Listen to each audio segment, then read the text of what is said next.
Didier Weiss we're speaking to. So maybe introduce yourself a little. You live in Auroville, we know that, and maybe something about yourself, your family. I've met your wife, Cecilia. Maybe just an Yes, correct. introduction into yourself a little. Okay, just I'm French. I'm 50s. I'm exactly 50 years old, and somehow I came to India a little bit by chance. I'm a sound engineer, and I was doing a lot of recording, production all over the world, in France mainly, but also in Africa, in the West Indies. And I had the chance to go to India, and actually I fell in love with the country, and that was, let's say, the starting of this whole story of me being here for now about 20 years. And somehow Cecilia also at that time fell in love with India in general. I mean, it's difficult to pinpoint a precise reason and why we would be actually so attracted by India, but actually the idea came that we should explore a little bit more. And one of our trips. Not the, I mean, it was the second or the third trip in India. We came across Pondicherry, which is south of India, and Mhm. then we just decided to spend half a day in Auroville, which is this strange experiment not too far from Pondicherry. It's about 10 kilometers away. And we just said, okay, half a day would be plenty to understand everything about it, and that should be enough. And half a day was obviously not enough because after 20 years, I even cannot start explaining what it is. But somehow we got hooked. We got really hooked because we met the proper people.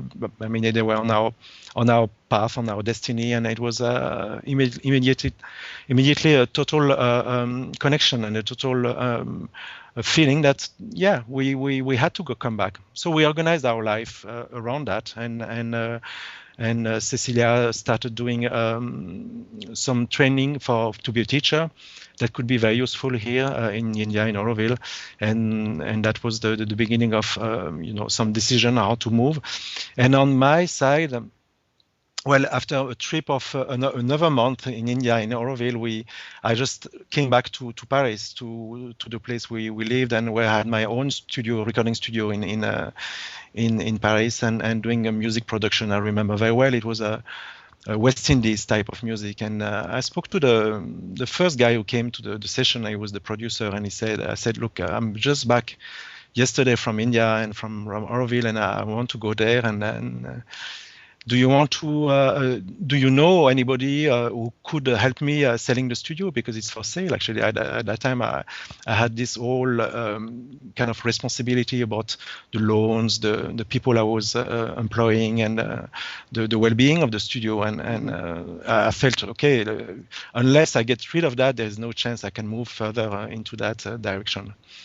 Mhm. So, so that was it. That was I asked the question. It was just an open question, and I went on during the day with the session. It was really without any hope of any chance, and it happened that the guy actually, by a total miracle and a mystery, became utterly interested about the idea, and the next day the studio was sold actually. So that was actually a kick in the ass actually to move further and to get out of the track I was in Paris actually. Mhm. So that was actually a real eye opener, thinking, okay, now that's it. I have no choice. The only condition there was for the sale was about staying one more year, just to make sure that the business was going to be kept sustainable by it's the clients. They have some habits. They want to work with the same sound engineer. So I had to introduce all the new people, new team, new whatever.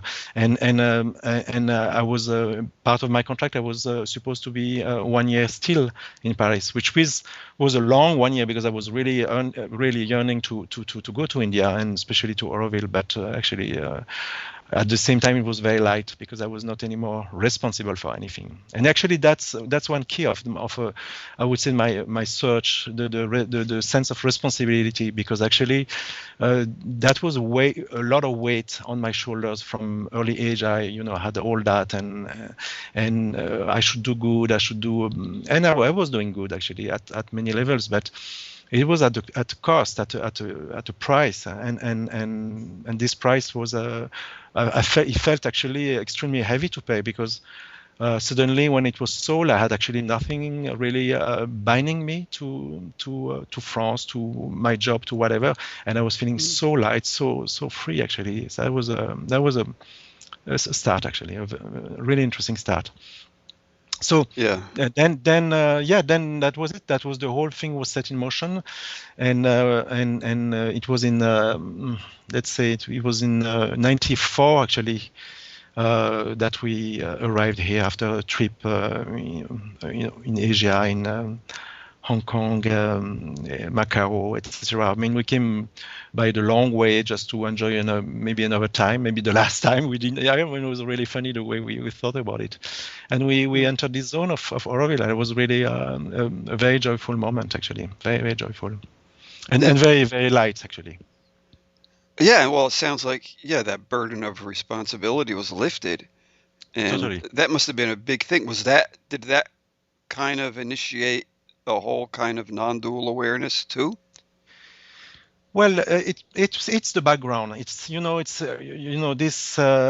this story unfolds in some very mysterious ways, and the background is a lot of touches coming from different angles, and it's I have so many funny stories also about how I got in touch with that kind of perspective, and already at very early age, at age 15, 16, and I was reading a lot of stuff that was at that time way out of my league, and I was reading, for example, into U.G. Krishnamurti, and I was loving it because I could not understand anything of it, and it was very somehow fashionable somehow.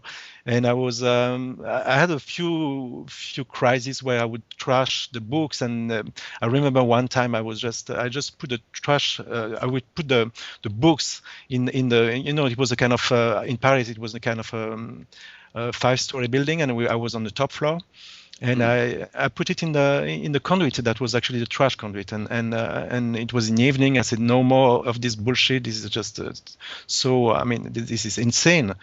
And then morning, first thing in the morning, I would wake up and I would just run down the staircase and go down to and try to find out where the books was inside the banana peels and everything, and taking it back actually, because there was a kind of attraction and repulsion at the same time. It was really it's very strange starting. So that the background was about this interest, but really not formulated into any even clarity, even at the intellectual level. It was really just the field. There is something there. There's something there. But and that's interesting what you said. You said you were loving it because you couldn't understand it. It's like Can you elaborate on that a little? Loving something. Just loving the mystery of it, I guess, or what? Correct. It's actually the interesting part is that I had always this feeling that the biggest of the deepest knowledge. It was just an intuition and not a clarity. An intuition that the deepest of the all knowledges would be something that would be impossible to formulate and extremely at the same time clear in the experience, but totally difficult to elaborate, and the whole thing was somehow. I had another one actually. That was also another story that's maybe it's going to be too long if I go on that, but you can cut if you wish at the end. But there's a French guy called Jourdain. I don't know if you heard about him. Mm-hmm. And he was Yeah. So I was at my parents' place, and it was actually in a small town in the east of France, and I was visiting them, and actually one of the books of Jourdain, actually one of the first books called Première Personne, got printed in the small village where my parents were living in the mountains, actually. And it was by total chance. And he arrived at my parents' place because they were friends with the postman who were actually taking some of the rejected printed version, the one that have defect. And then this copy of Stephen Jourdain had a defect and was just rejected and came by chance, by destiny to my parents.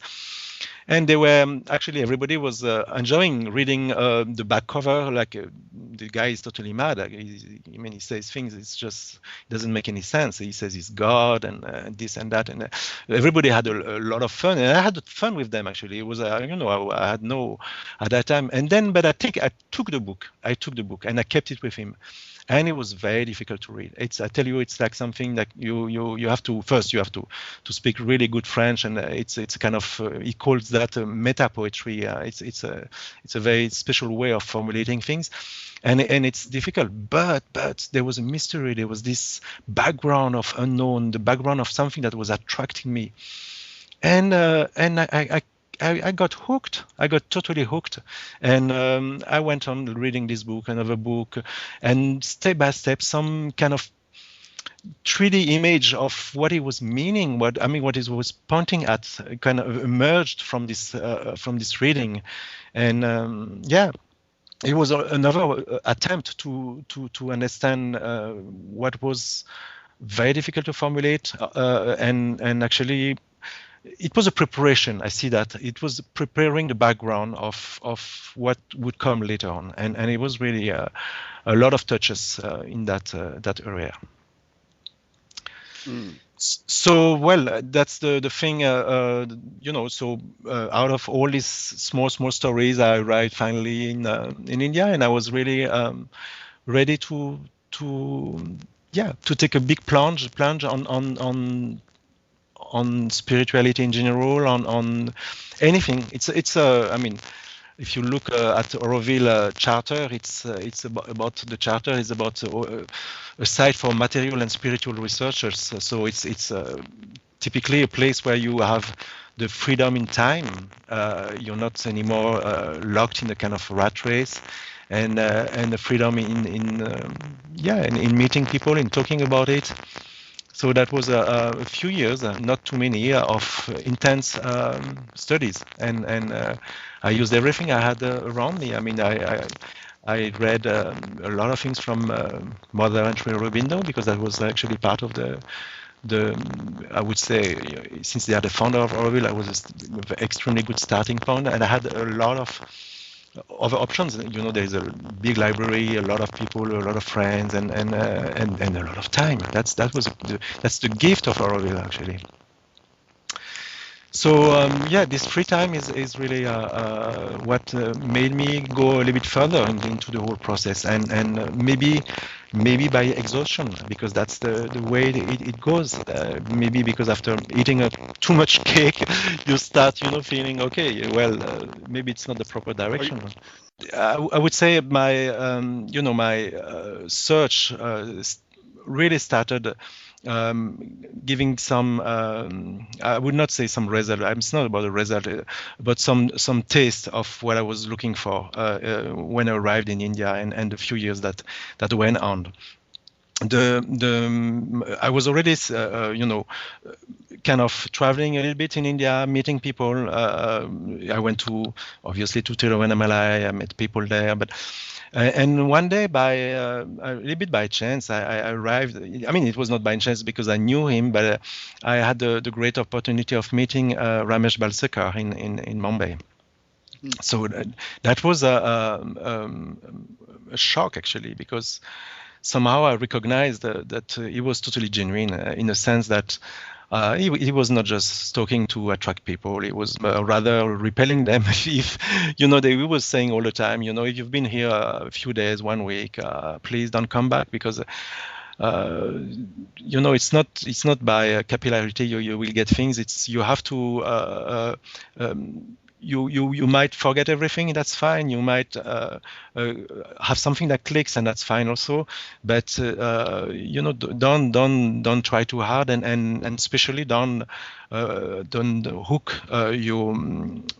your desire to me. I mean, at my presence, at my concept. He was really always warning everybody that what he was saying was not the truth, and it was just concepts, and that was just merely pointers and merely ideas, and that nobody should be worshipping them.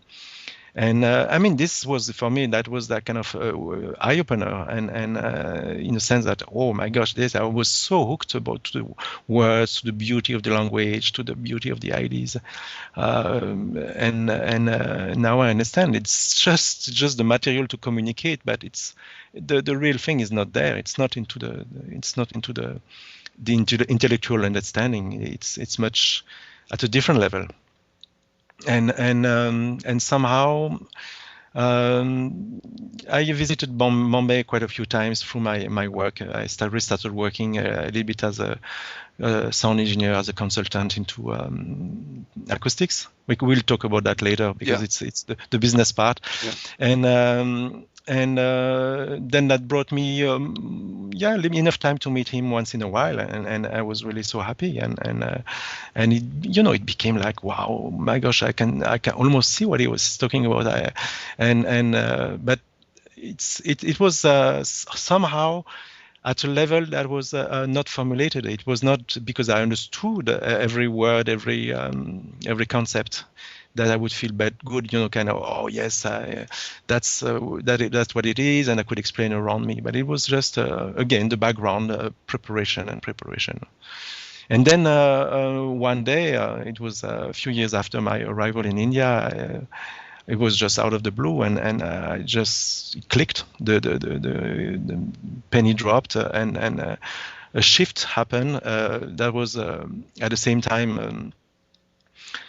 Totally ordinary, and at the same time absolutely 180 degree the other way, actually, and seeing what it was all about, and not having something extra, not having a great amount of new concept, new understanding, new ideas, and new that, but all that kind of dissolving, disappearing. And what disappeared also at the same time was the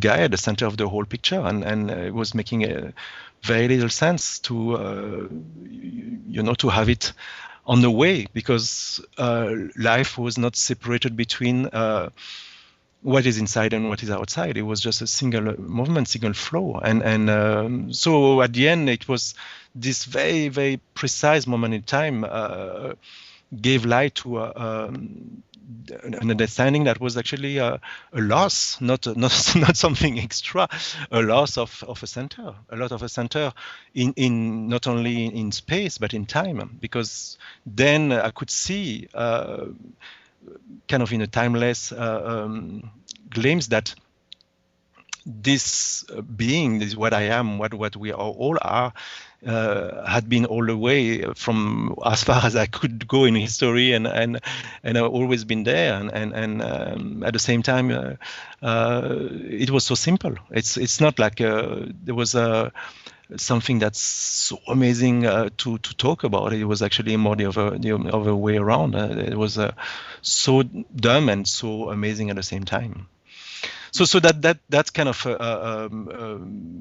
that brought two things that are actually totally, that's a paradox that brought the end of the search, because that was it. I could now take Stephen Jourdain, I could take U.J. Krishnamurti, I could take Nisargadatta Maharaj and read and say, oh my gosh, they are just describing, they are not writing book about philosophy, a theory, a way of life, and they are not prescribing anything, they are just telling what they see around, and that's so amazingly the same, and that was the end. That was at some point, at some level, that was the end. But at another level, and that's maybe where we met at different points in time and forums, it's that I was also kind of, what the fuck, what is this story? I mean, if it's that simple, why it's not talked more about, and why it's, what it is about. It was just the beginning of a journey of discovery of how to formulate it, how to integrate it, and how to live with it. Then I spend some time rereading, re-talking, commenting, trying. But very quickly I understood that it was there was nothing to be done. It was just time that would just put the pieces into place, and I just gave up that part, and I went on with my life, with my daily life. Were there any real challenges in that during that time of integration? Well, it's difficult to say because it's so far away now. But there was at the same time barely nobody noticed anything because life went on. That's the thing. It's not that I had to do something special or had to behave in a special way, or the old Didier was still the same Didier going on and doing his thing that he was Didier'ing, and it was fine. But at the same time, there was this absolute continuous amazement of, my gosh, what a story! And in some cases, I would just go, with a little bit off track in terms of attention, in terms of it was a matter of integration into the daily life. But that went on very well, actually. It was not a big deal. It's a fascinating story. I love the story, how you described all that. Well, the story is really not really important at all, in the sense that it shows that it is a story. That's exactly what it is. It's a story, and at the end, again, there's this paradox of it's utterly non-important and totally central to my life. So how can I explain that? It doesn't make any sense. It's two sides of the coin. And one side is that the discovery is that life goes on, and because there's no center, there's no somebody at the center that would take decisions and would take anything that he could own, and that would be a way of directing his life. So life is on autopilot, and is seen to have been always on autopilot, and it goes on, and it's not a problem because it doesn't matter.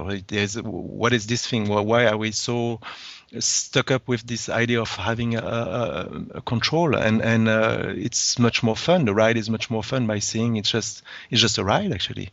And in that sense, it didn't change anything, because that's the side of the coin that says it doesn't change anything. But there is another side of the coin, which is, well, by lifting this weight, by lifting this part of life that is actually creating a lot of tiredness, a lot of trouble, a lot of unhappiness, you get a lot of side effects, and you have to deal with them, and some of them, they were easy to deal with, and some a little bit less, but it's all it got realigned, and the energy that was gained in the whole process got kind of reinvested into life itself, into my daily life, into my integration into this Auroville experiment, into my business, into research and into acoustics, which is my field of work, and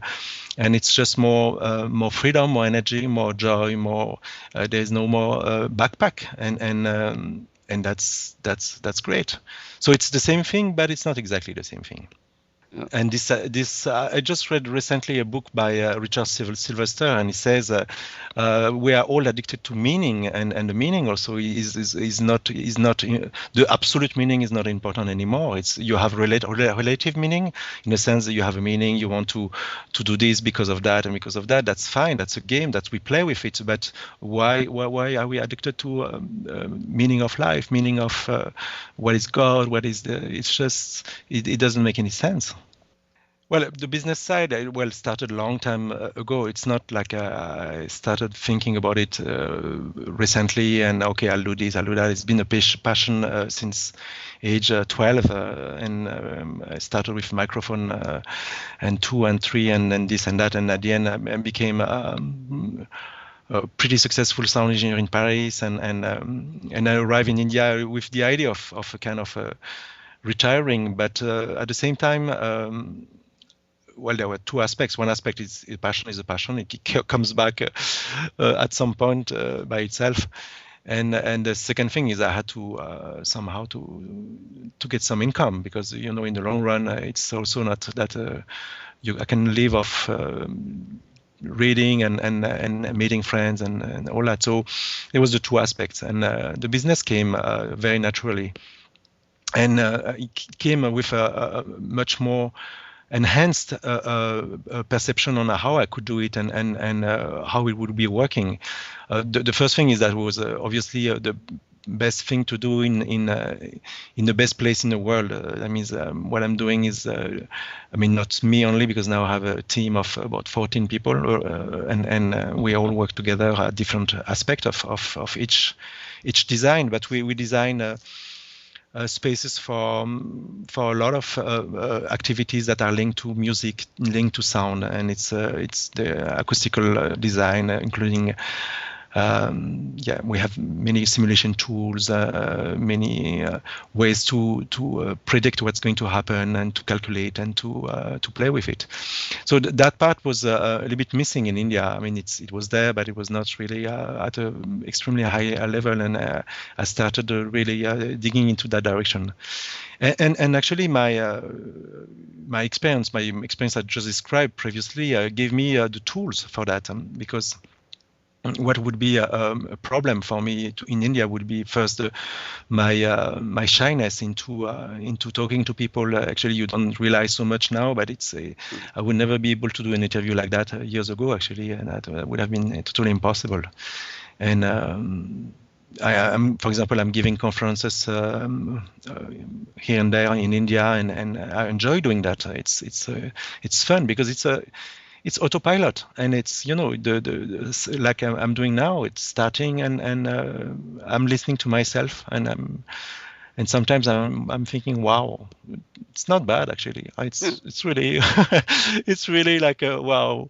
I'm on the back seat, and I'm the thing is unfolding, and it's appropriate.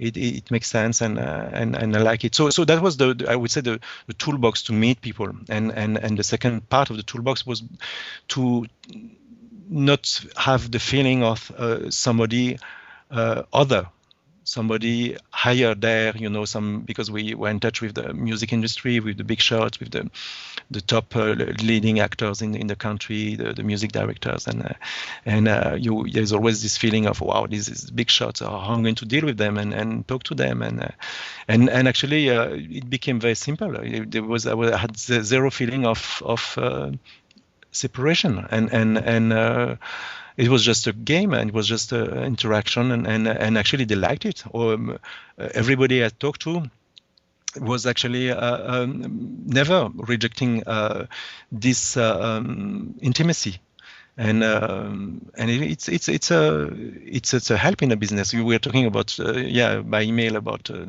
what would be the angle, the special angle into business, and I think that's one of the tools, and that's one of the process of this discovery, of this shift. There is also another aspect which is actually interesting. It's very difficult to explain, but it's pretty simple. I have a absolute zero care about the outcome. I know it's not in my hands. I know it's just unfolding, and there is no pressure to get any result out of a meeting, out of contract, out of a visit, out of whatever is part of my business.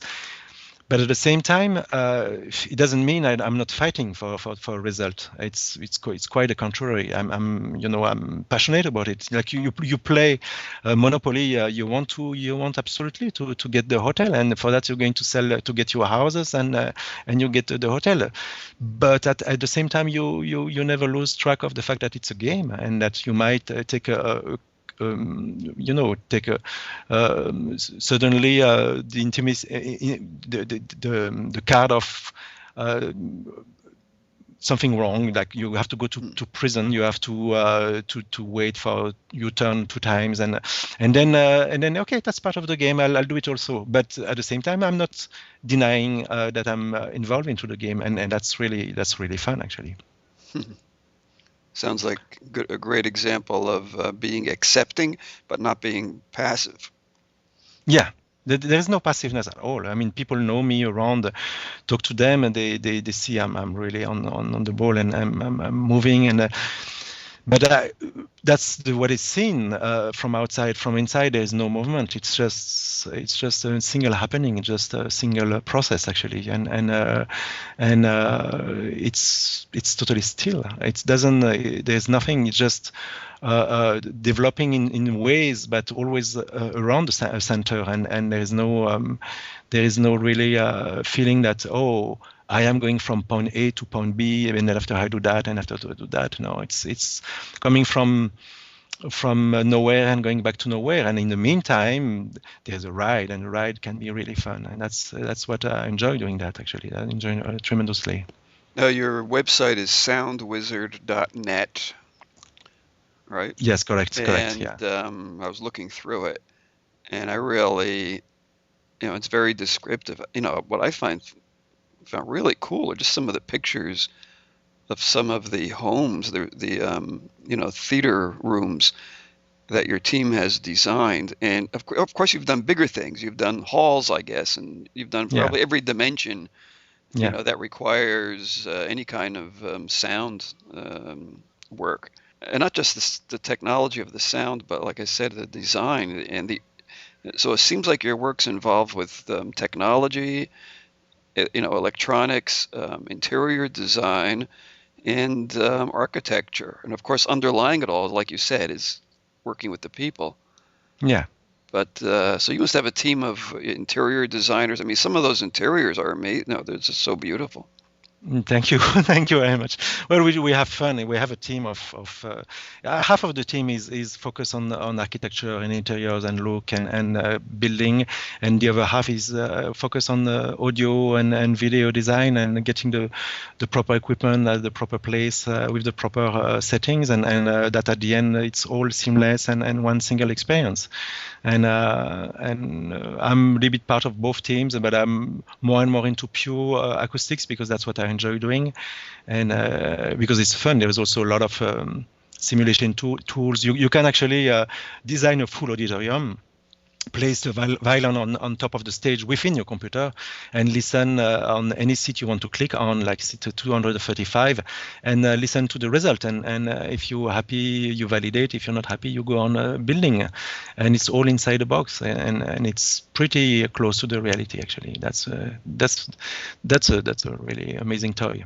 What I like best is what I'm used to. I've been a sound engineer in studios for music studios of any size, and it was my passion in France, and I still do some session here once in a while.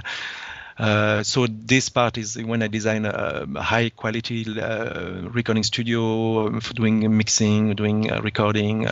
This is really for me. That's I can use my experience. I can use a lot of stuff from the past, and it's somehow all fitting together into this activity, and this activity is required in India. There's the music production in India is huge. It's way more than Hollywood in terms of quantity.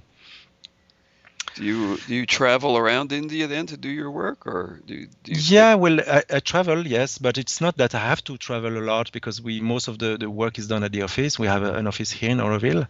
It's an Auroville unit. It's part of that's another topic we could talk about, but it's an Auroville unit, and then we have a team, a mixed team of people from India and from all over countries, from Korea, from Italy, from France, from whatever. We have a lot of options. And the guys working with me, we work together. It's not anymore that I'm leading anymore, because it's everybody has a part of the cake in terms of decision process, creativity, implementation. Depending on the aspect to be checked, to have a follow up, they travel, or more, at least half of the team travels extensively. So I travel when it's required, or when it's fun, or if there's a project in Goa, I have a tendency to take it as a priority. But it's not like I need to travel that much anymore. What happened is that I think I have to rewind a little bit in our talk, because the business is interesting, but what's more interesting is the field of activity. Because when I said it would be interesting to talk about a topic that will be discussed at SAND conference in Netherlands in Europe 2013. In next June, which is about what is a perception, and that's really interesting. I tell you, it's a never-ending discovery. After so many years into the field, I'm still marveling at the new discoveries and the new understanding of how it works, and it's really interesting. And somehow it started. I'll go back a little bit again in the past. It started this interest about the perception itself started when I was doing. Mainly the part that's called mixing. When you do a mix as a sound engineer, when you do music mixing, you put together all the tracks can be even hundreds of tracks in some cases, but and you process them, and you put some effects, and you create some depth, some width, some frequency management, whatever. You have a lot of tools at your hand to create something that's the final product that will be the CD you have for sale at the end. And this process was really interesting in the sense that it's a technical process. It is technical tools. It is music is recorded, but at the same time you work on physical parameters, on frequency, on levels, on a lot of parameters. But what I discovered is that what became obvious is that the sensory perception, the perception of sound, was actually totally burdened by the thinking. If I would be thinking about what to do, about what to do next, or how I could do this, or how I could do that, and it was just making the whole thing not only not efficient, but not creative, not with very small level of success. And what I learned through that work over the years is that actually the best result would be to connect directly the sensory perception, in this case auditory sense, to the action itself, to turning the knobs, to doing things, and stop using the brain, because this was a useless tool. It's not interesting, and that's really a discovery, because we always think that it's a central point of, I'm doing this, I'm doing that, and I have to think about it, I have to process it. But the brain is totally useless for that. It doesn't work that way. It works that way, but in some very different way that we used to. The action of mixing then itself sounds like its own musical instrument. Yes, exactly. It's playing an instrument. You're totally right, Jerry. I never thought about that way, and it's really interesting you point that out. Is that when you play an instrument, you don't think about playing the instrument. You don't think about how you're going to put your fingers, how you're going to play your whatever your notes, and it's just happening. The what you see, the score goes directly to the action, and there's just. But then if you as a musician, as a extremely good musician, or as a talented sound engineer, I'm not saying I'm especially talented, but there was some direct connection that was making the whole process somehow much more efficient and much more beautiful at the end. And that's also an interesting experience to have, because then if I'm not thinking about what to do, if I'm not deciding what to do, if things are happening by themselves, by describing one single event, which is the sound being modified or the music being played, who am I? I mean, what's the point of having a center of action? There is no center. It's just a single movement. So this discovery of of mixing, kind of like being sort of like playing a musical instrument. So this is something you must have stumbled upon even before losing your center. Totally. Yeah. That happened way before. I was talking about this mixing story, actually. That I can go a little bit further into that because it's giving a lot of direct insights of practically how actually life works, and not how we think it works, and how we've been taught since childhood that we are there is a center point of reference that does this, does that, and that without that nothing will never happen, and it needs to be, you need to be having your total will to do something. And actually step by step through this action of mixing over the years, I discovered that it was not only not useful, but it was actually totally on the way of something interesting, and I totally dropped the idea, and I actually became known to be a difficult case in the studios, because I didn't want anybody to talk to me when I was doing that. Yeah. So I was like, wow, I'm going to do your mix. I have no problem. I'm happy, but just don't talk to me. You want to be there, you stay in the couch and you wait. And when I tell you it's time, then we can talk, but not before. And I was really tough about that, because it was just totally disrupting the process. And it was a kind of my... I was known to be a little bit having some problems with the communication at that stage. Obviously, after that, when things are done and when things are in the way I think they should be, I mean, that's my touch, then there would be adjustment to be made and this and that, and that's the brain kicks back, and we can do things. But that was not the main of the work. That was just the final touch-up. Mm. So that no, go ahead. Yeah, there is another thing about sound. That's there are three lessons out of my experience as a sound engineer. So that was one of them. And then the second one is that there was something, I started in '82 actually doing this sound engineering work, and it was at that time extremely the analog world. That means the big tapes, the big mixing board, the big stuff, and all that. Mm-hmm. But very quickly after, in the 85, 86, 87, there would be computers coming in into the studio, and more. Work on the screen. I mean, it was very really rough at that time, and extremely simple, but it gave another insight, actually. And this insight is that when I would watch the wave created by a sound signal from the mixing board, from the final mix, it would be a stream. It would be a single stream of information, which is actually analog to the pressure in the air. That means the air pressure moves positive, negative, and creates this information.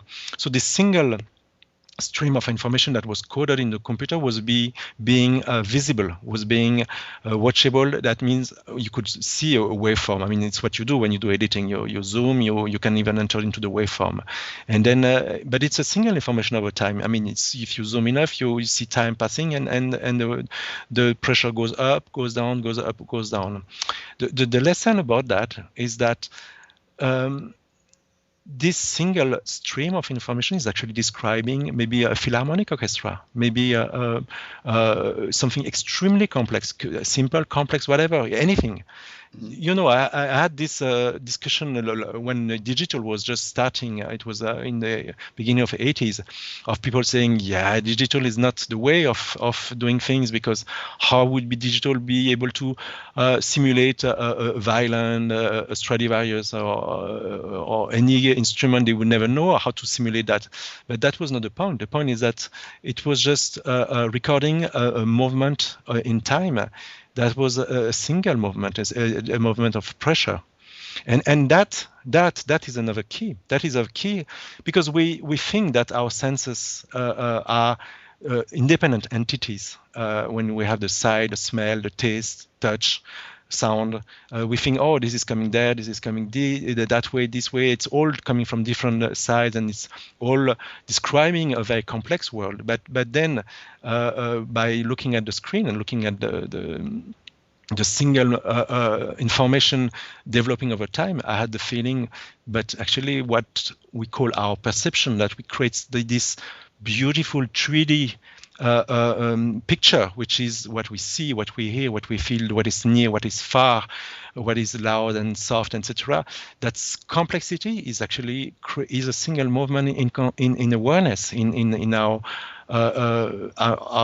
whatever is receiving a single information, and maybe not receiving, maybe creating it. At that time, I was not sure. It was like, but I felt it's not as complex as it is. Actually, it seems complex, but it's actually it can at the end boil down to something extremely unique, extremely precise, which is a movement over time that is describing an awareness experiment, an awareness signal that is either coming or leaving. At that time, I was not really clear about it.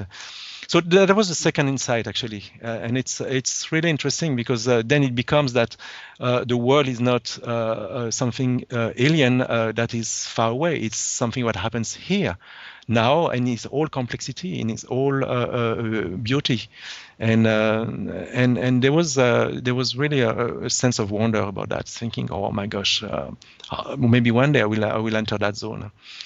And yeah, and the third aspect, because that's the most important of all of them, is about the silence. When we talk about silence, it's always we think, oh, the silence is where there is no sound, but it's not. It's what I experienced as everybody for years and years, but suddenly, over time, it became more and more clear that it's not the way it is. Silence is always there, actually, and whatever happens, whatever is going to happen, and it's a lot of stuff is happening on top of silence. It's within silence. It's a modulation of silence. It's whatever you talk about. On my website, I put a quote from Leo Hartong. He talks really beautifully about that. I think I have it here. It says, silence contains sound in the same way that space contains objects. When you notice this, each sound is surrounded by silence. I mean, it's just it's the total base of anything to happen. It's something that silent is not the absence of. It's not the absence of sound. It's another modulation of sound. It's the sound that's zero, but it's still there. It's still. It's very difficult to put in words, but it's an experience. I tell you, it's totally clear. So what can be? I mean, sound can be engineered, but I mean, can silence be engineered? No, the sound is makes sense, makes as a reference to silence. The silence is the base. Like space is for how can you have any shape, any color, anything if space is not there first, and we take that for granted from childhood. That's okay. Well, space, yes, space, but space is what allows shapes to appear. And the thing is to know intellectually about it is one thing, but to experience it deeply into what all the implication, it's another thing. And through my hundreds, thousands of hours of mixing, of recording, I became more and more aware of the silence. Actually, that became the like almost like it's impossible to say, but like a drone. This note that's totally there all the time. It's in silence. It cannot be any sound, but it's there all the time. And it kept being there all the time.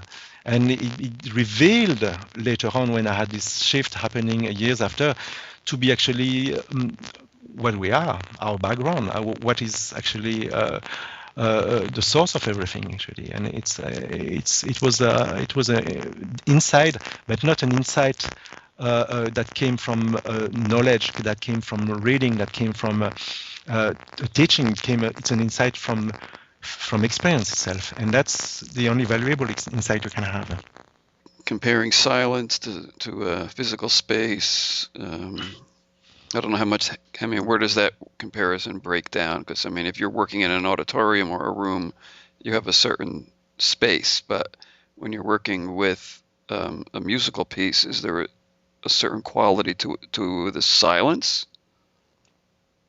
Well, it's not. There's no quality to the silence, because silence is silence, but the sound develops within silence. It's made out of silence, and it goes out of silence and goes back to silence. So the note, the information will develop from this reference. It's the absolute reference, and without that, there's no sound. There's nothing actually. It's the source of everything, and it's not something that you can really make sense until it becomes like oh my gosh, yes, obviously it's the source actually. It's where everything springs out of. It's not something that you can experience. It's not that, oh, it's a little bit silent and it's not a little bit or more. It's silence is silence. It's well, that was the third type of experience. That was actually, I would say, the first practical exercise in non-duality. Why not? Actually, that could be put that way. To me, it's like I'm at the conference and you're giving a talk. Really. Are you going to you mentioned the Europe? Are you going there or? No, I'm not going. Cecilia is going, and she will be enjoying a lot. But we have a daughter. We cannot just go both at the same time. That's the bottom line. Otherwise, I would have been happy to go there. But I'm the one keeping the daughter, actually. Yeah. How old is your daughter? She's 11 years old and almost 12, and it's we need at least one full pair of hands to to hold her. Yeah, It's definitely. not something that we cannot just organize something around and give her some toys, and you need really to be with her. So it's no point going to this kind of conference and not being focused on what's happening, and so I just skip it as long as it's needed. Not a problem. Well, in a few years she'll be able to go. I mean, if she's interested, and because you do see some teenagers at the I know. I've been told. conferences. Yeah. But she can also do some camping, and I will be really fine with that. I have no willingness to transmit anything or to force anything. I mean, if she's interested, why not? Yeah. So you left So off, talking about silence as the well, source. And well, basically, I gave a few. I would say it's not. I mean, actually, it's again a description. There's no. I cannot just say, "Well, do this, do that." It's the way it came. It prepared the background of every piece of the puzzle. Clicking together at some point, and I cannot pinpoint one specific item that will be on top of my list, and at the same time, in a strange way. Nothing happened really, because actually life went on, and it's not like I can really say, well, before and after. It's now I can see that before, if we talk about a before and after, was exactly the same as after. Before I could not see that, but now I see it's just the same event happening in the present, in the now, and unfolding, and it's a ride actually, and it's somehow I read somehow I don't know who wrote that. It was a scientist who said, maybe you know who it is, because I would like to know actually to retrieve a little bit more about that. There was a single short sentence saying the universe is made of stories, not atoms. Yeah, I've heard that. I can't think who said it. Yeah, but that's exactly what I feel actually. So I have no no message about that. I'm just, as you said, I'm describing, and I'm not even trying to within my life here in India. I meet a few guys here and there when they want to talk about it, and if they don't want to talk about it, we have a hell of a fun talking about something else, and it's not a big deal. So I have no willingness of any transmission or teaching or whatever. It's just, if somebody's interested, let's talk about it. I have no problem. I'm passionate about it. That's clear. You can feel it. And are you? I mean, especially, is there anyone, any kind of like sound engineer apprentice that that's worked with you and observed you and learned from you? I mean, 'cause the stuff you have to teach can't be really. It has to be absorbed, other than the technical things. The art of it. Yeah, but still, the way it happens, it's more subtle, in the sense that if there's a teaching, it's more about sharing things, about comparing, about. I'm not there to give again, it's not a prescription. I cannot just guide somebody by giving instructions. If we recognize the same thing, which happens once in a while within my team, especially in terms of sound, in terms of result. As we recognize the same thing, and I say wow, and they say yeah, wow, and then we know what we are talking about, and that's just enough. There's nothing more to say about it. Uh-huh. I don't think we can teach anything. It's just it has to. It's a journey within a specific topic, a specific knowledge at the beginning, and it becomes an experience after that. And the way I see it is through the I would not even say the non-experience of separation, because it's not an experience. It's more the opposite. There's absolutely absolutely no way I would now recall how I would feel with objects around me, with people around me, with duties, with things to do, with it's one single flow again, and I guess it translates into the way we work on the project, the way we do things within our team, and that's good enough. No, what else? There's nothing else to say. Mm-hmm. Nothing else to say. What do you? I'm sorry. I talk a lot. I mean, I talk about silence, but when I'm started, I cannot stop talking for hours. And Anamika knows very well what I'm talking about, because when we have a discussion, sometimes it's interesting, because we talk about the most simple and stupid things, and still it goes on for hours actually. She's looking forward to this interview. She sent me an email before we started. She really. Well, it's a trap, actually. I know it's a trap. She wanted to organize that. I was not especially, it's not that I'm not interested, but I like sharing this. But it's always a different position. And I was really, as I wrote you by email, I was really happy to have my quote to quote normal life here in Auroville, actually. Yeah.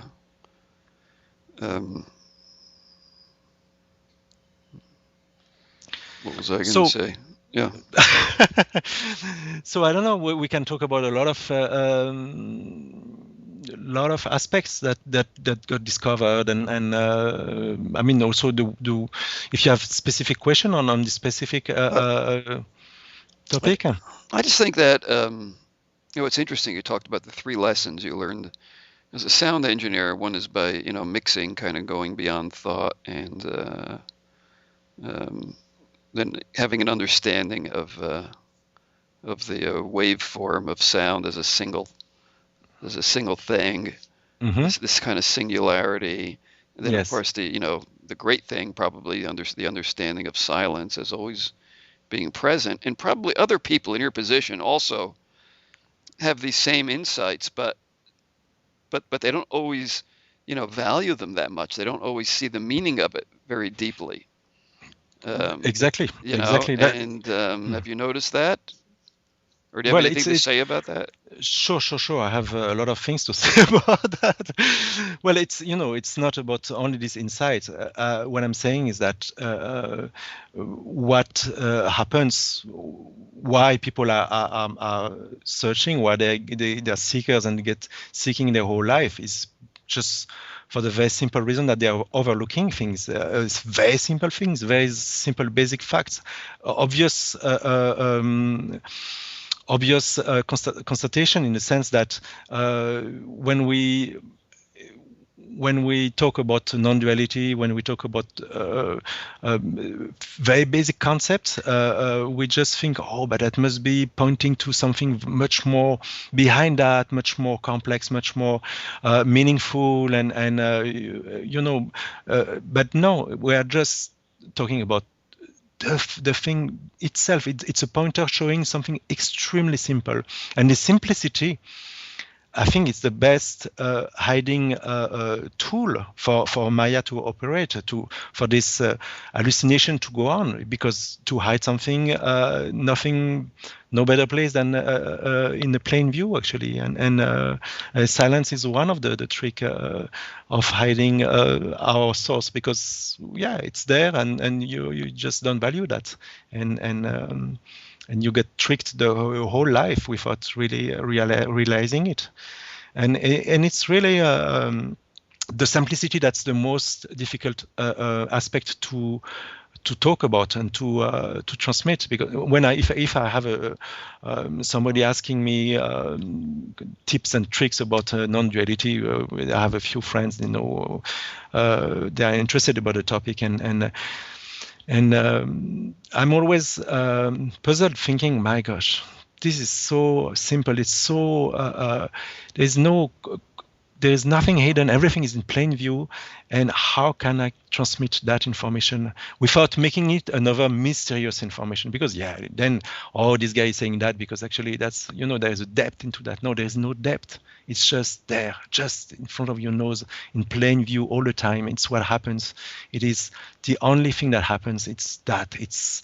There's nothing else. Everything else is just some a creation from the imagination, and that's fine also. But it's then giving a depth, giving a meaning, giving a beginning and end of the story, giving a longing for something else, a longing for something later, better, maybe another life, maybe another, and then it's the beginning of the delirium tremens that we all suffer when we are into that field. Actually, we miss the simplicity. And it's interesting because your life isn't simple. I mean, if you look at your business where you have 14 people working for you, you do a lot of complex stuff, really. And yet, does it feel simple? Do you feel your life is simple?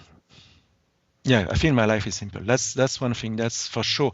But it doesn't mean that what happens is a simple story. The story is sometimes extremely challenging, complex. Why not difficult? Within this simplicity, I mean, there's no. The simplicity comes from the fact of the total, absolute vision of the total weightlessness of what happens. It's just a happening, and it happens to nobody, and that is the key. I mean, if it's just unfolding, obviously there is a complexity into that. Life is complex. Look at the flower. Look at the complexity of any flower, of any stone, of anything. It's just marvelous, actually. And working on a project like we work with all the aspects and all the interconnected elements, it is also somehow pretty complex, but it doesn't matter. It's just the way it unfolds, and it doesn't add any weight to life itself. Life is totally weightless. Well, one Yeah. thing that we can be said also. I mean, just to it seems that I'm on some drugs, and I have first, then it's a drug that lasts for many years or decades. That's the first thing I could say. The second thing is that it's not what has been changed in my life as a betterment. I would say that I cannot deny. Is not something that's added; it's something that's removed, and that's all what I can say. It's so it's not like, we're not talking about a pill that can be wearing off in the effects, and or concept that can be forgotten, or it's a central part that's gone. And what's gone is actually, I didn't say that, and it has to be said within our interview, is that what's gone is actually not real. It's an hallucination, and so it's the disappearance of something that doesn't exist in the first place. Mm-hmm. So it's even within that loss, that could be there could be some grieving on a loss and saying, "Oh my gosh, I lost something that was so valuable." Yeah, for me it's valuable. Yeah, oh my gosh, where is the center? Where is it gone?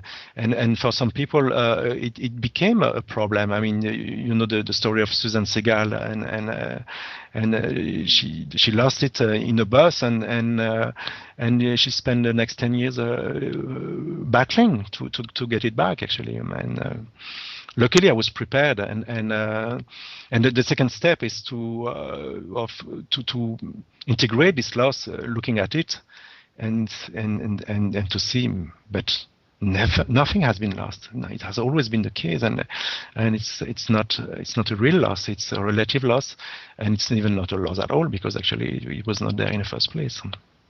Well, silence is the best way of communicating it, because it's so alive.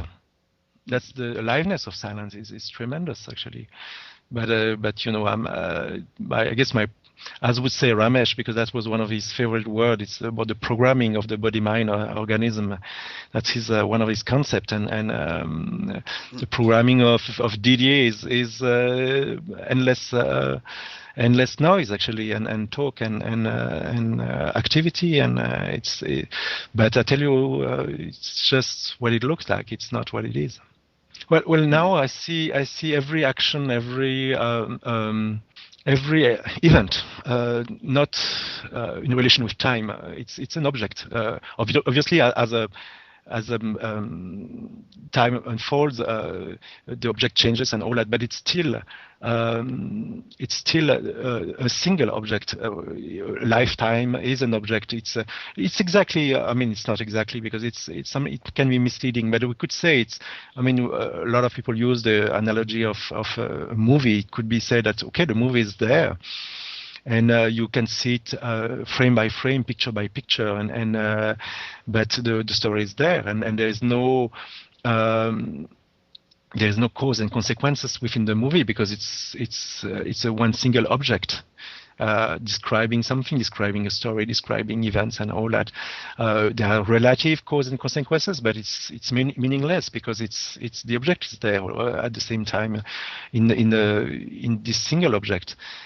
So getting back more to the business side, I just wanted to, when you put together when you hire people, basically, what do you look for? There has to be some kind of resonance.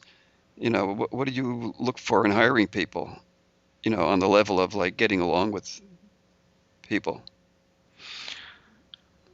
It's difficult to pinpoint exactly, but clearly you're right about the resonance. It's what is the level of harmony I can reach with these people. I'm not saying that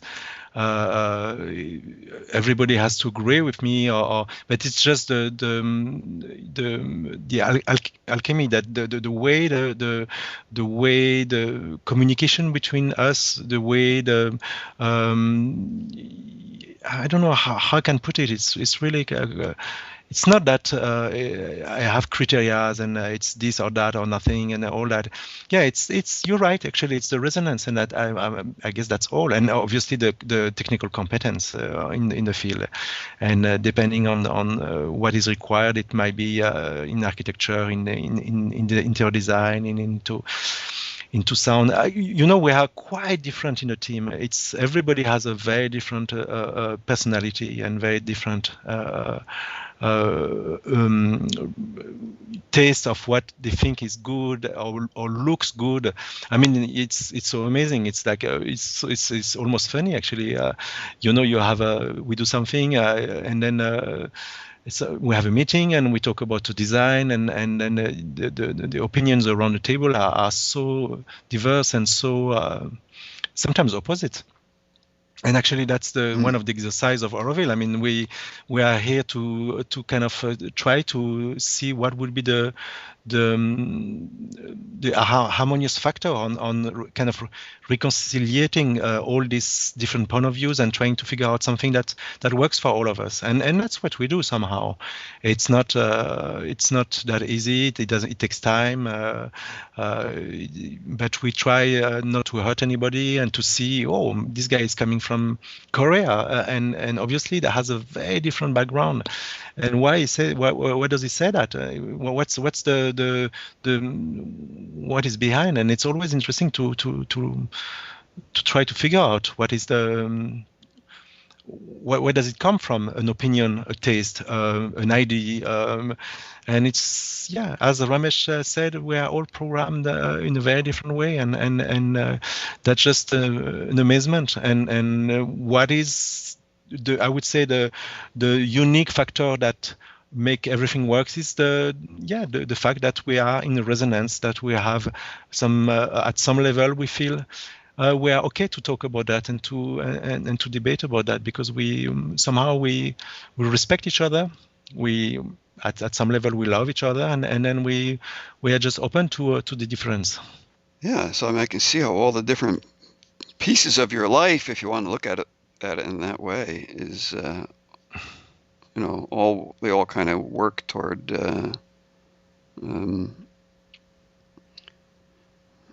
I guess some kind of harmony, I guess, is a good new age word to use. Harmony. Yeah. It should not become a bad word as well. I mean, it becomes very cynical then to say, this it should not be only sunset and puppies, and then by the fact of saying that, discarding all sunsets and puppies. Actually, they're also part of life. Now, now, like I said, I met your wife Cecilia at the conference in California. Yes. And I think my impression was that, is she fairly new, or is she just recently getting into some of these non-dual teachings, or? or what? Well, yes and no. She's been well. We talked about that for many years, and she's been Yeah. reading. She's been meeting Ramesh also once in a while, and extremely connecting with him. Actually, they were Mm. quite close at some level, and it was beautiful to see. But she kind of gave up at some point, thinking, "Oh my gosh, it's not moving. It's still a concept that I can play with, and I can talk about it. But what difference does it make?" And that's it. And it's as you said, it's only very recently that she kind of reconnected with the thread. She met, I think she had a few events that kind of shook her up in the sense that she was kind of resting in a very comfortable position on the teaching and using it for as a tool to alleviate suffering, alleviate pain, and make sense of everything. But it was not satisfying at some level. It was just a bandage actually, and not really the real thing. And somebody pointed that to her. Somebody I don't know. Actually, I don't remember her name. And in a very strong and persuasive way. And she woke up to the fact that yeah, actually you're right. Actually, it's just pointers. What I'm doing with that. And so when Anamika said she would go to San USA, she invited her, and then that's all. That's the whole story. And then she kind of restarted on the path at that time. Anamika's great for putting people together, you know. She does. Yeah. She's playing God actually. Yeah? She's kind of manipulating things and having a lot of fun with that. Yeah, I guess so. Well, really, we could talk it then into because you've been married for what, over 20 years or how long? Or Yeah, about more than that, 25 years. Yes. 25 years. I mean, really, we could start talking into that, you know, the whole role of, you know, conscious awareness in relationships and family or raising a daughter. Um, does that make relationships easier, having a non-dual consciousness? We just with Cecilia, we spent the last few weeks working on some methodology to deal with our little one.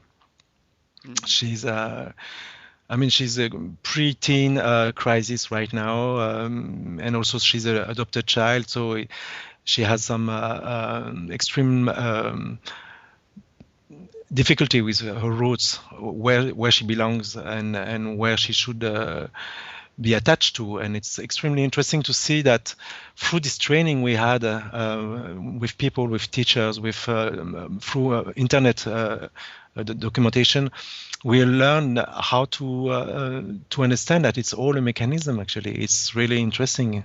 It's a mechanism that's unfolding in such a way that the output is predictable. Now we can see whatever, if there's a tantrum, if there is a specific reaction, it's all based on a set of elements that are that have been set in motion from input to an output, and it's just a mechanism. And I'm not saying it doesn't have any value. I'm saying it's just what it is, and it's like a mechanic lifting the hood of the car. And if you don't need to do it, you don't do it. There is no need, and relationship work, and parenting works, and then everything is fine, and you feel happy, and it's a kind of rolling by itself. But if there is a problem, then you have to lift the hood and to look at the engine and to try to figure out the parts actually. How is it connected? How does it work? And if you enter that zone, and that we've been doing in the last few weeks, it's amazing, and it's so much in tune with the non-dual perspective that actually what we feel are our personalities, our self, our identification is just a mechanism, and it's very clear, and it's proven 100 times actually. So I don't know if you heard. Sorry to interrupt. I don't know if you heard about. I think he's from Canada also. Somebody called Gordon Neufeld. I don't know exactly the name is Neufeld actually, and he's a psychiatrist specialized into parenthood, into relationship with kids, and it is really amazing at pointing out the mechanism and how it works and how we can get the thing into a much better way and a much more harmonious way. So when we talk about relationship, I'm not saying that there's nothing more than the mechanism, but the mechanism is a big part, and if needed, it needs to be understood, and it's interesting. And looking under the hood, I guess, maybe what does that do? Go beyond the mechanism, or I mean, sounds like there's a hood you can lift, and maybe another hood inside of that to be lifted, and yeah, there might be a lot of things to explore, but at least you can pinpoint what goes wrong. If a tube, if a connection is disconnected, if an electrical cable is not connected at the proper place, you look at the original plan and you try to reconnect, you try to have the tools to reconnect it properly. And if you do that, and when you do that, you discover that it works. And that's magical, actually. That's like kind of, wow. Actually, what we feel is our core being, our identification to our so-called personality is actually just a mechanism, and it's great to see that practically and to see the implication and the application of this kind of teaching. Sounds like if you understand that, it can might make your life a little easier. Totally, and I'm not saying I understand much more. I mean, I understand better than before, but it's still, I mean, it's a whole zone of knowledge to be explored, and it makes relationship between people and with children much easier in a way, because you go around the pitfalls, and it makes life easier. It's more simpler. I mean, I'm for a simple life, actually. That's the key to happiness from my point of view. The way of presenting things seem to show that relationships are just mechanical, and that's it. It's not what I meant at all. It's a relation in life. It's something beautiful. It's one of the great aspect of life. It's fantastic when it works. What I'm just saying is that part of what we call relationship is also a lot of mechanical just response to impulses, to programming, to stuff that are so much embedded into our memory, nerves, whatever you call it, that it can spoil a lot of things, and it can make the whole relationship a hell. And when it's gone, not totally gone, but when it's lighter, I think then the real thing of this meeting in oneness is one of the most beautiful things that you can experience, you can live, and that it is all about that, connecting at the source, and it can be with a wife, with a child, but when all the fluffy stuff is out of the way, that's the way I see it. I guess if we have been so long, I mean, because it doesn't seem that long, but it's 25 years with Cecilia, is because we had this connection from the beginning, and it's not based on how specifically on our behavior, but based on the fact that both of us, we feel that the connection is not in the appearance, it's at the root, and that's what we share. As you said earlier, it's about a resonance before anything, and then if the resonance is there, whatever behavior comes later on can be put at the proper place, which is, well, it's a flavor, like you have chocolate ice cream, vanilla ice cream, and you have different flavor in life, and sometimes it's not the one you want, but it's just what comes.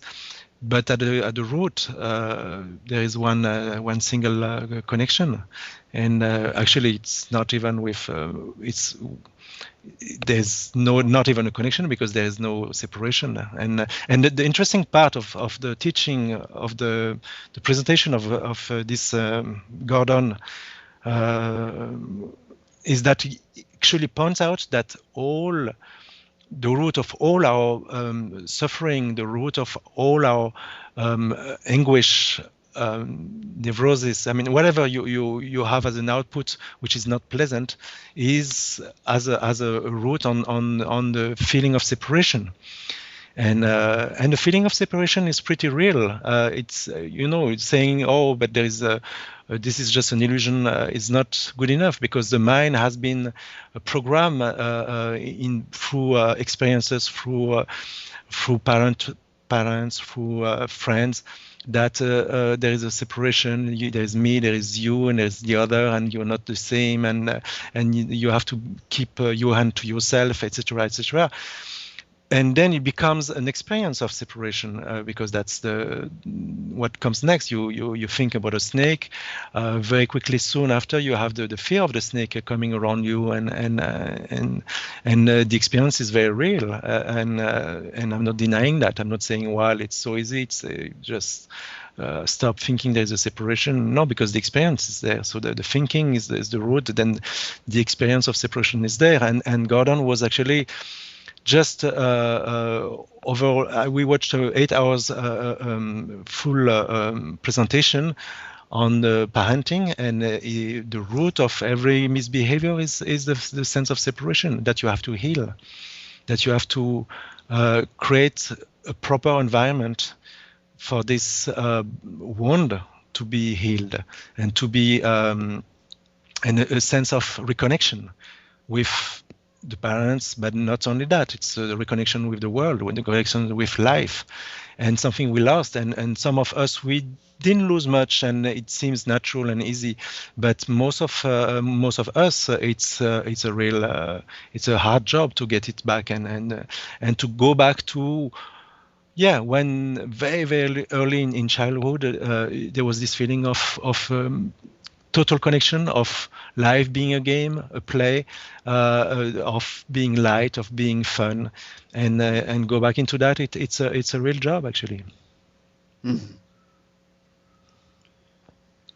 Well, at least, I mean, you're at least immersed in an environment where conducive to constant attention on healing the wound. Yeah. So. Yeah. You find it in art, I mean, looking at it in a slightly different angle, looking at like art itself, because you're involved in art. Do you see art as kind of a healing or an achieving of wholeness, or do you see art kind of as an achieving of wholeness that is healing? Do you see a healing when it comes to art and even the art that you're involved in? Well, it's surely an extremely powerful tool for healing for yourself when you create the creative process. Creating process is a process that's healing. I can see it. I can see it with my daughter. I can see it within myself. It's just this sparkle of creation coming from nowhere and reaching the blackboard, reaching the computer, reaching the page, and creating some beauty, some form, some interesting forms. It's truly healing for the person who is doing that. But as a tool for healing other people through art, I don't know. I have no experience about that. Yeah.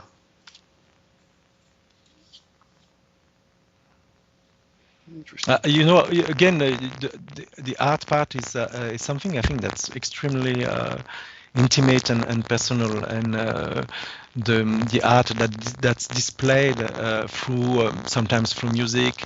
I'm not saying always, but I've been in touch with a great deal of artists when I was a sound engineer in France, and they were playing to heal themselves. They were playing to create a sense of reconnection with this source of inspiration, source of beauty, and that was the goal. And outside of that, they were just very miserable people, actually.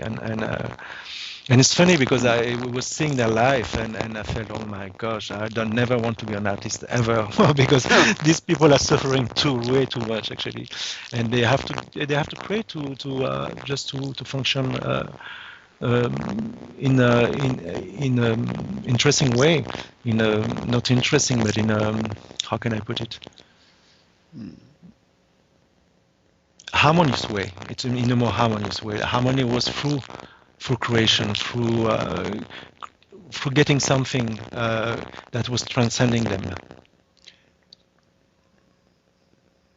Yeah, the plight of the artist, of some artists. Yeah, no, yeah, maybe not all of them. Let's not kind of generalize the whole thing. It's some artists have some serious problem, and that's maybe why they're artists, and it's great also. It's part of the story of life. Yeah. Thank you very much for your time. Thank you, Jerry, because I really appreciate what you're doing, and it's always great to be in touch with people like you, and it's rare. So thanks. Thank you. It's an honor speaking to you.